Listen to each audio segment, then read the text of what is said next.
Okay. Hello, can you all hear me? Yes, madam. All right, so I'm going to start because, we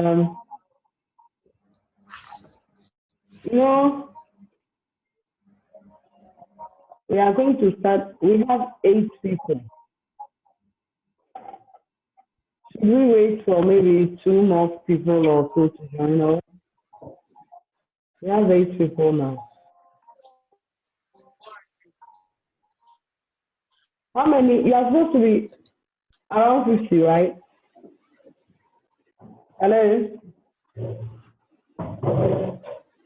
Connect first.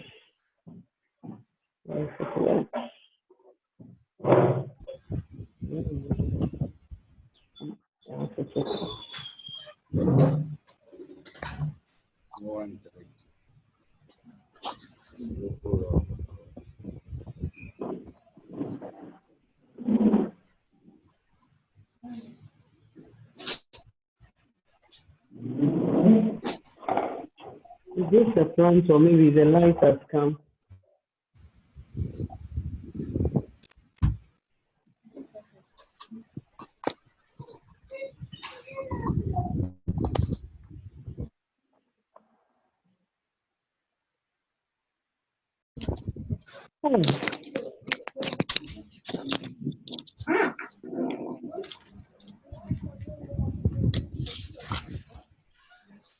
Madam, please, this session being recorded.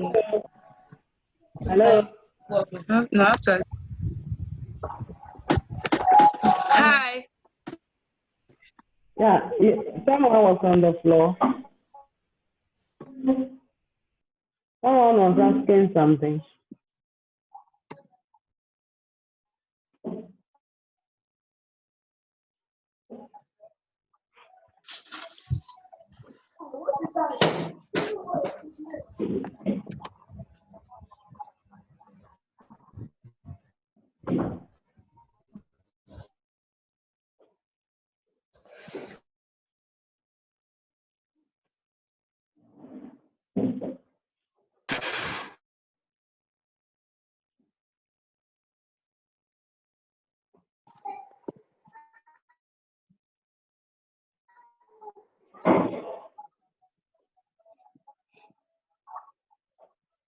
Okay.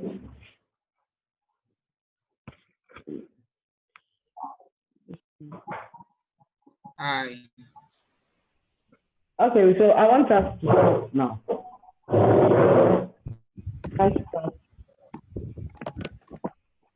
and see where we will get to. Let me see how many people do we have. Oh, 7. So we have 7 people. Madam. Yes. I'm listening. Madam, please, before we start, I would like to remind you so that you can record the section we are about to do. Yeah, I'm recording. Okay. Thank you. Welcome.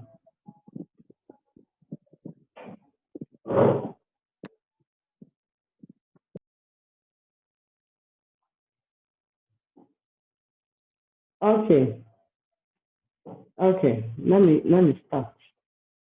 It's better I start early. We finish what we are supposed to do for today and then we close early. It's better than to wait for people who are late. Okay, so last week when we met, we had a general overview of the course, and we saw that company law greatly looks at how companies, partnership, and even sole proprietorship businesses are regulated in the country. In terms of regulation as to how they go about their operations, their registration, and everything that has to do with those business entities. today we are going to take it topic by topic, because last week we went through the course outline and we saw that we'll be doing a lot of things. And the first topic on the course outline is sole proprietorship business and the nature of partnership business. So mainly today, our focus is to look at the sole proprietorship business and the nature of the partnership business. This note, I have it in PowerPoint, and then in detailed notes like I'm using this evening. I have all on the LMS. When we meet face to face too, I'll try and see if I can give them to you. That's the captain. I can email it to you or take a pen drive and give it to you. But I have everything, that every detail of company law lecture notes already on the learning management system. So today our focus mainly is going to be on, we will look at sole proprietorship businesses, and then we'll look at their formation and how they go about their operations. Then we'll look at partnership business as well. So when we are done with that, that will be all for today. So under sole proprietorship, like I mentioned before, we are going to look at the characteristics of a sole proprietorship business. We look at the requirement for registration. That's the requirement for registration under the Registration of Business Names Act, which is Act 151. We also look at the grounds for refusal of business registration. And then we look at overview of a partnership business in Ghana. So let's set the ball rolling straight up. Now, beginning with sole proprietorship, I believe that we all know that when we talk about a sole proprietorship business, we are referring to a business which is owned, or we should add, and very, very important, we should add a business which is legally, owned and controlled by a single individual, and legally, or you can say a single person. A business which is legally owned. We have someone disturbing us.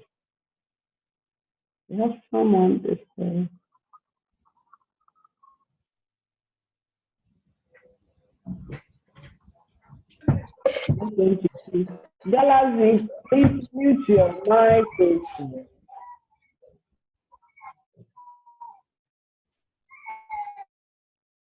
Okay, I'm trying to mute them.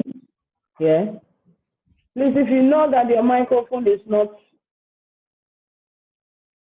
muted, please do that.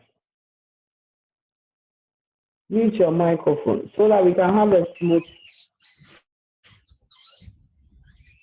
Oh, please mute your microphone. Okay, so as I was saying, if we talk about a sole proprietorship business, we are simply referring to a business which is legally owned and controlled by a single person or individual. A business which is legally owned and controlled by a single person or individual. If you look at our part of the world and even the rest of the world, you can see that most of the businesses that we have are individually owned. We have a lot of, especially if you look at our SMEs, the small scale businesses, most of them are individually owned. And if you look at these businesses, they account for more than 70% of businesses in the world. And looking at their number in terms of the 100%, businesses that we have in the world, they account for like 70% or even more. Looking at their number, it should clearly inform us how these businesses are very, very important in terms of job creation and all that. They all offer a lot or a greater number of employment to our youth, especially people who are unemployed. The sole proprietorship businesses, most of them offer them employment. So their contribution to the society is very, very, very great. So a sole proprietorship business is something that is around us. It is not, a very difficult business to form. It is a business, or by far we can say that that is the only business that you can actually start the operation before you even think of registration. No, this is the only business that you can actually start because, for instance, if I want to own or set up my own business, let's say I told you, or it is not this class, I've met you before. I don't know when we met in level 200. Did I tell you that I am into fashion designing? I don't know if I told you, if it's your class, by that time I was into fashion designing. But nevertheless, I'm into fashion designing, and then I started to make it on commercial basis. So I just got up and then I started producing men's African shirts. You see, I did this before I even thought of going to register my business. I started the operation. It is not something that I went through any formal legal requirements to register the business before. To register the business before I started the operation. Lordina, mute your microphone. Lordina, mute your microphone.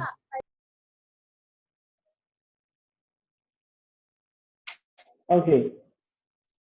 So a sole proprietorship business is not something that you need some form of complicated legal process before you can register it. It's a very simple business to form. And a sole proprietorship business, like we saw in the definition, is managed and controlled by one person. The sole proprietor, he himself does everything. In fact, he renders accounts to no one. He is himself. He is the boss of himself. He does not need the consent of anybody at all when it comes to decision making.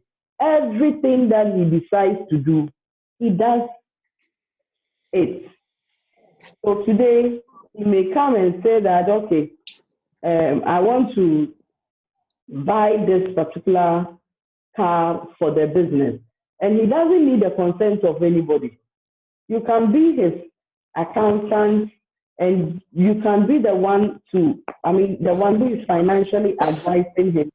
If you advise him, it is up to him to take it or not. It is not something that he's obliged to, take from you. So he does not need anybody's permission in terms of running the everything that he does.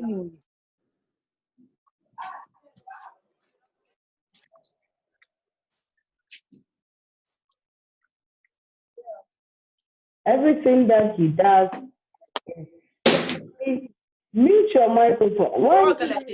When you join, you don't mute your microphone and then you disturb so much and you're disturbing the entire class.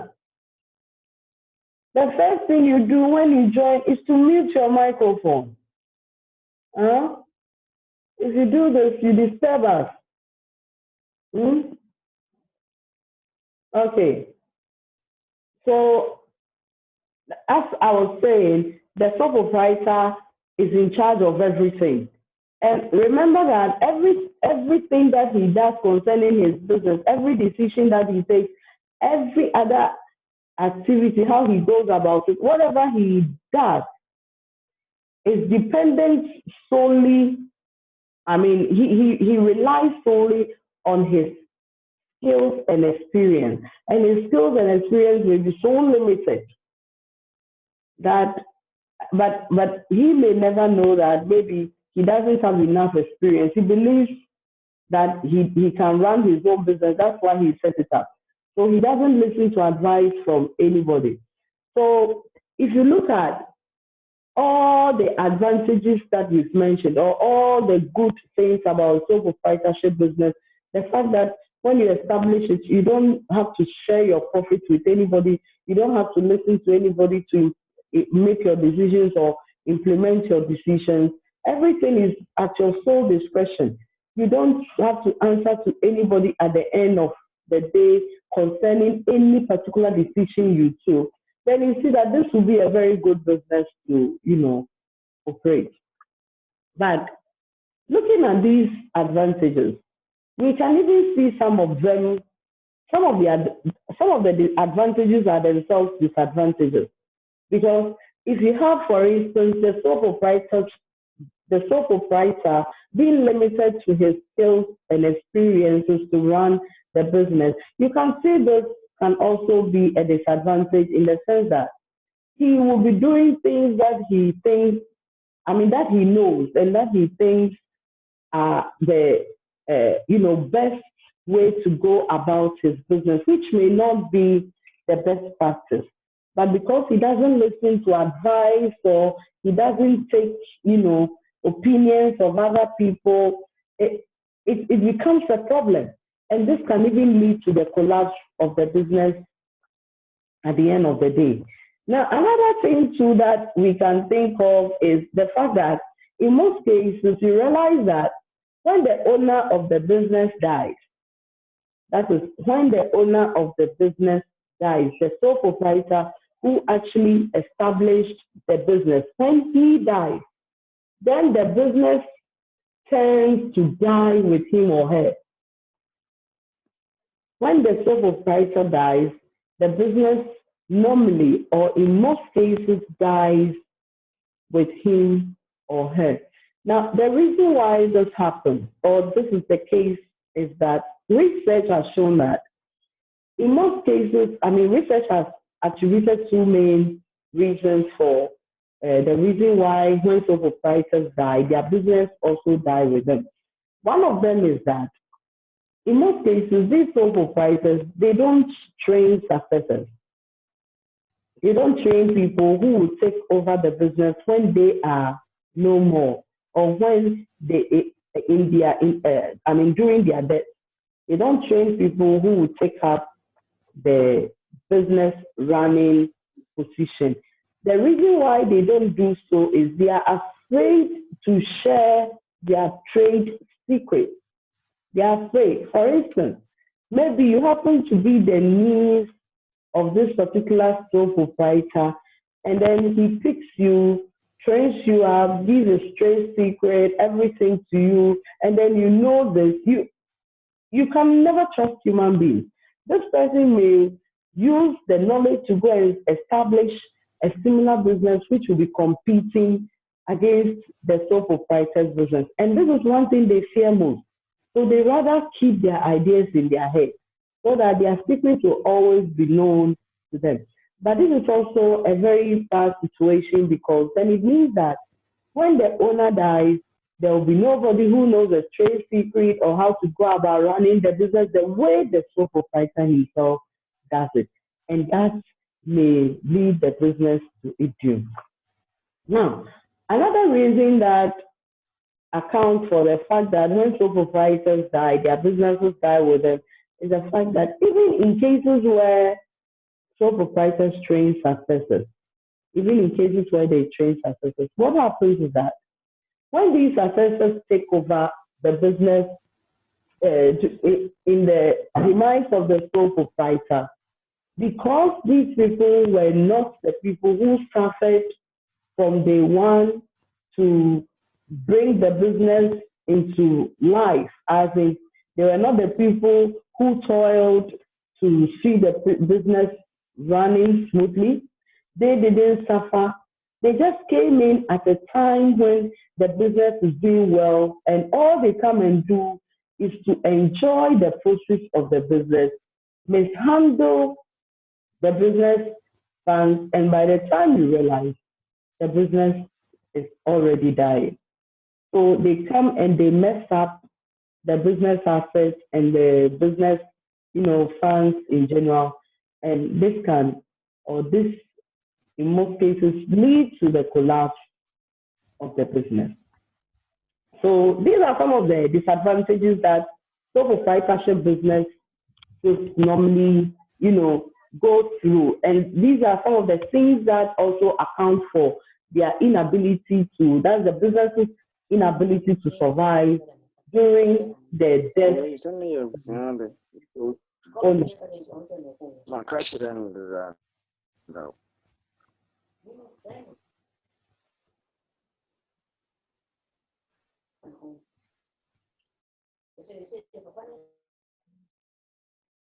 I'm just trying to mute people who are disturbing, and people just disturb us. When you join, the first thing you do is to mute your microphone so that you don't disturb the entire class. Okay, now, so like I said before, these are some of the disadvantages that sole proprietorship business face.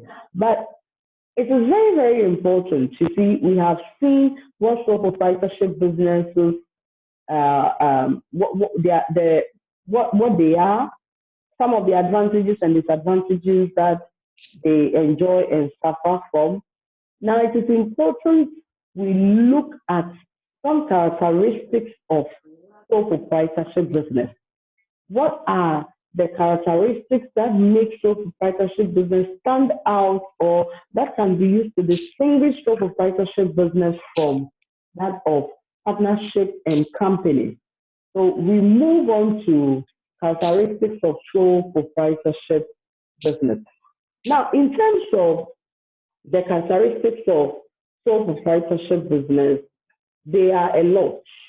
But in this class, we are going to look at the characteristics in terms of sole proprietorship business legal status, in terms of their ownership, in terms of their formation, in terms of their management, in terms of their liability for debts of the business, in terms of separation of business assets, in terms of their borrowing powers, and in terms of taxation. So we are going to pick all these,